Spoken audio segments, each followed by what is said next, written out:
నమస్కారం SN news కి స్వాగతం. ఎన్నికల మేనిఫెస్టోలో చెప్పిన విధంగా త్రైమాసికాలుగా ఫీజు రీయింబర్స్మెంట్, వసతి దీవెన కింద ఇవ్వాల్సిన సుమారు 4600 కోట్లు బకాయిలును తక్షణమే విడుదల చేయాలని కోరుతూ ఈ నెల 12వ తేదీన మచిలీపట్నం కలెక్టర్ కార్యాలయం వద్ద వైసీపీ ఆధ్వర్యంలో జరిగే యువత పోరు కార్యక్రమాన్ని అవనిగడ్డ నియోజకవర్గంలోని వివిధ హోదాలలోని ప్రజాప్రతినిధులు, పార్టీ నాయకులు, కార్యకర్తలు ప్రతి ఒక్కరూ పాల్గొని విజయవంతం చేయాలని అవనిగడ్డ నియోజకవర్గం మాజీ ఎమ్మెల్యే సింహాద్రి రమేష్ బాబు పిలుపునిచ్చారు.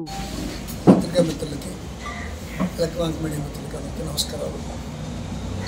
12వ తారీఖు ఈ నెల ఎల్లుండి పిల్లల చదువులకి, అట్లాగే నిరుద్యోగ యువతకి ఏదైతే సూపర్ 6లో వాగ్దానాలు చేసి నెరవేర్చారో వాటన్నిటి మీద ఈ నెరవేర్చమని కలెక్టర్ ఆఫీసులో వినతిపత్రం ఇవ్వడం కోసం వైఎస్ఆర్ కాంగ్రెస్ పార్టీ అధ్యక్షుడు జగన్మోహన్ రెడ్డి గారు ఆ పిలుపు మేరకు అందరూ కదిలి రమ్మని దాన్ని విజయవంతం చేయమని చెప్పడం కోసం, మీ ద్వారా ప్రజలకు తెలియజేయడం కోసం ఈ కార్యక్రమం పెట్టాం.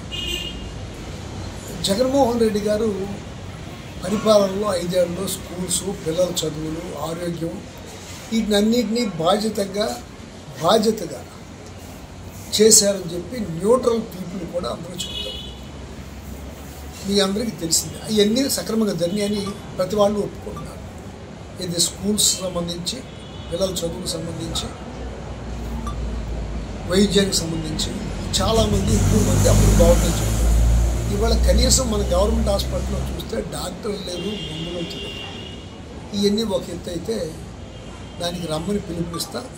దాంతోపాటు ఈ మధ్య మండల బుద్ధప్రస్థ గారు, మన ఎమ్మెల్యే గారు, ఎక్స్ మినిస్టర్ గారు అసెంబ్లీలో సుమారుగా 31-37 నిమిషాలు మాట్లాడారు.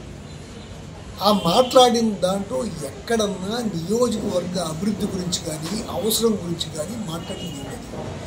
ఎంతసేపు చంద్రబాబు నాయుడు గారిని, పవన్ కళ్యాణ్ గారిని పొగట్టం తప్ప ఇంకొక మాట్లాడలేదు.